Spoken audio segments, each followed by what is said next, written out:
Assalamualaikum warahmatullahi wabarakatuh. Alhamdulillah, salaman wassalatan ala rasulillah ibnu abdillah. Asyhadu an la ilaha illallah wa asyhadu anna muhammadan abduhu wa rasuluh. Sahabat, mengawali narasi milenial di episode Luciar Bias, episode ke-15 ini. Gimana nih kabarnya teman-teman? Semoga selalu senantiasa dilindungi oleh Allah Subhanahu wa taala. Amin.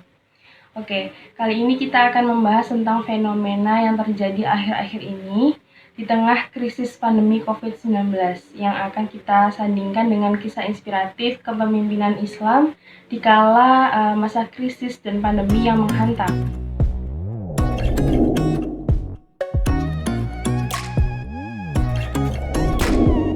Sahabat, semua kalangan termasuk para milenial hari ini sangatlah melek dengan kondisi krisis pandemi yang melanda dunia, yang tidak hanya oleh pada skala Indonesia aja. Oleh karenanya sudah menjadi keharusan negara ini fokus dalam menghadapi dan mencari solusi terbaik untuk mengatasinya. Namun belakangan rasa-rasanya titik fokus itu menjadi kabur gitu ya. Isu-isu yang digoreng tidak terkait corona melainkan menimbulkan rusuh tak bertepi yang menandakan ketidakempatian. Mulai di mana kasus persekusi ulama, kemudian kasus Pilkada 2020 yang tetap diperlakukan belum selesai mengandung riuh. Kini pengesahan UU Omnibus Law atau ketenagakerjaan yang kontroversi pun di tengah malam disahkan walau masih belum ada naskah yang fix terkait Omnibus Law ini. Bahkan pemerintah sendiri mengatakan DPR menunda salah satu klaster di rancangan UU itu. Nah, klaster ketenagakerjaan. Hal ini guna memberi kesempatan untuk mendalami substansi dan mendapat banyak masukan dari banyak pihak. Berdasarkan alasan itu, bukankah sudah seharusnya klaster pada RUU Cipta Kerja pun perlu ditinjau ulang? Karena yang lain pun bukan karena tanpa masalah. Tak hanya menunda satu klaster saja, ada juga RUU yang lain yang juga akan dibahas, RUU KUHP katanya.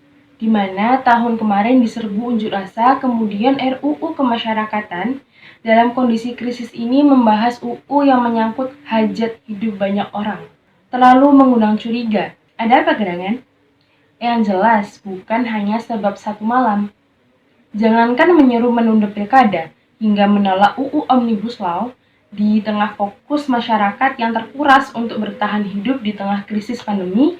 Anak-anak sekolah rela belajar di rumah hanya dengan virtual. Orang-orang yang hendak menggenapkan separuh agamanya rela membatasi tamu undangan atau bahkan menunda. Rakyat telah jenuh dengan sistem yang tak pernah memihak. Demokrasi dari rakyat, oleh rakyat, untuk rakyat, katanya. Katanya, DPR yang mana menjadi perwakilan rakyat-rakyatnya, namun ketika hak bersuara dinyalakan, mengapa justru seolah semua mic dimatikan tak bersuara? Kami yakin, setiap pemecahan, setiap tindakan, keputusan dalam krisis mencerminkan skala prioritas. Namun, ataukah memang inikah prioritas wakil-wakil rakyat kami saat ini? Keputusan yang menyulut keributan tak seharusnya menjadi urgensi saat ini, bahwa krisis pandemi yang melanda dunia saat ini bukanlah kali pertama di saat beberapa negara lain sibuk dalam memecahkan krisis ini. Fokus bagaimana mencari vaksin terbaik dan merencanakan memberikannya gratis pada rakyat. Namun mengapa? Satgas COVID-19 DPR kemarin dikabarkan mengimpor jamu ilegal dari Tiongkok dalam skala besar untuk pasien positif corona. Namun Satgas membantah itu. Lagi-lagi, katanya itu diproduksi di Jakarta dan merupakan sumbangan dari wakil DPR RI yang akan dibagikan secara gratis di berbagai rumah sakit. Tak lama dikabarkan juga jamunya mengandung bahan berbahaya dan belum teruji dengan klinis. Satgas membantah lagi. Katanya sedang dalam proses mendapatkan izin edar dari BPOM. Kami rindu sosok pemimpin yang mau bertahan dan rela menderita bersama rakyat dalam masa sulit. Kami rindu dengan sistem yang memihak dan bekerja untuk kemaslahatan rakyat. Sejarah Islam yang melukiskan persaudaraan, persatuan, dan kemaslahatan yang terbina dalam kehidupan umat Islam tak pernah dipungkiri pada masa pemerintahan Khalifah Umar bin Khattab. Di saat umat Islam ditimpa bencana kelaparan yang menyebabkan wabah penyakit dan kematian, Penderitaan itu sungguh dirasakan oleh Umar sebagai penderitaan bagi dirinya, sehingga beliau bersumpah tidak akan memakan sesuap pun daging dan minyak samin. Bagaimana saya dapat mementingkan keadaan rakyat kalau saya sendiri tiada merasakan apa yang mereka derita, tegasnya, yang membuat siapapun amat tersesat. Di saat yang lain, Umar juga pernah berkata, kalau negara makmur, biar saya yang terakhir menikmatinya. Tapi, kalau negara dalam kesulitan, biar saya yang pertama merasakannya. Yang mana sampai-sampai ada seorang sahabat yang pernah berkata, bila Allah tak segera mengakhiri bencana itu, maka Ali adalah orang pertama yang mati kelaparan. Ta'un Amwas yang menimpa negeri Syam pada masa akhir penaklukan oleh kekhalifahan Rasyidin tahun 638 sampai 639 Masehi menghadirkan cerita kepemimpinan Khalifah Umar bin Khattab saat menghadapi serangan wabah. Sikapnya yang bijaksana dengan penuh ketaatan menginspirasi upaya pencegahan akibat infeksi wabah penyakit di kehidupan saat ini. Kita akan lari dari takdir Allah menuju takdir Allah yang lainnya, jawab Umar bin Khattab saat ditanya Abu Ubaidah. Mereka sempat berselisih di mana Umar ingin membawa pulang pasukannya ke Madinah, sedangkan Abu Ubaidah ingin tetap berada di Syam yang terserang wabah yang kemudian membuatnya terinfeksi oleh wabah dan meninggal dunia. Mu'adz bin Jabal yang menggantikan Abu Ubaidah sebagai gubernur Syam juga meninggal dunia karena wabah. Namun hal ini berbeda dengan Umar beserta orang-orang yang mengikutinya untuk bertolak ke Madinah. Sebagaimana pilihan, jika kita melakukan pilihan yang berbeda dengan orang lain, maka hasil yang kita dapat juga akan berbeda, akan lebih buruk ataupun lebih baik, itu juga tergantung pada pilihan yang kita ambil, taat atau tidak. Sikap Umar tidak didasari oleh hawa nafsu ataupun kepentingan dirinya semata.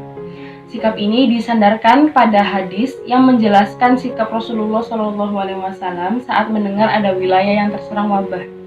Jika kamu mendengar wabah di suatu wilayah, maka janganlah kalian memasukinya. Tapi jika terjadi wabah di tempat kamu berada, maka janganlah tinggalkan tempat itu. Hadis riwayat Bukhari. Sahabat, niat baik tentu perlu proses dan tindakan yang baik. Proses yang semerawut hanya akan menyulut polemik tak bertuan. Sedangkan kini, rakyat sedang banyak-banyaknya berharap dengan negara. Segala aktivitas akan menjadi cermin, maka tak bisa disalahkan juga ketika warga netizen ramai mengkritik terkait petugas Satgas COVID-19 DPR RI yang sedang berfoto menggunakan APD saat hendak berkunjung ke rumah sakit darurat Wisma Atlet untuk menyerahkan sumbangan DPR. Di saat tenaga medis sedang berjuang bertaruh nyawa atau bahkan ketika masyarakat bersua menyampaikan aspirasi di hadapan gedung-gedung perwakilan rakyat, justru dihadapkan dengan aparat. Sekali lagi, ini bukti ketidakempatian. Wabah tentu mengajarkan kita, sebagai muslim yang sejati, untuk mengkaji lebih dalam sikap dan perkataan Rasulullah SAW maupun para sahabat dalam menghadapi krisis wabah. Panduan tersebut berjalan selaras dengan seiring kemajuan ilmu pengetahuan, sehingga masyarakat muslim mampu memperbaiki derajat kesehatan dan kehidupannya. Penerapan yang selaras antara ilmu pengetahuan dan prinsip Islam akan memberikan peluang besar untuk kita menjadi masyarakat yang sangat kooperatif dalam mencegah penularan penyakit. Rasulullah bersabda, setiap pemimpin akan dimintai pertanggungjawaban di hadapan Allah tentang kepemimpinannya. Maka betapa tak terpujinya para pemimpin yang hanya berorientasi, melanggengkan kekuasaan, dan mengenyampingkan penderitaan rakyatnya. Wassalamualaikum warahmatullahi wabarakatuh.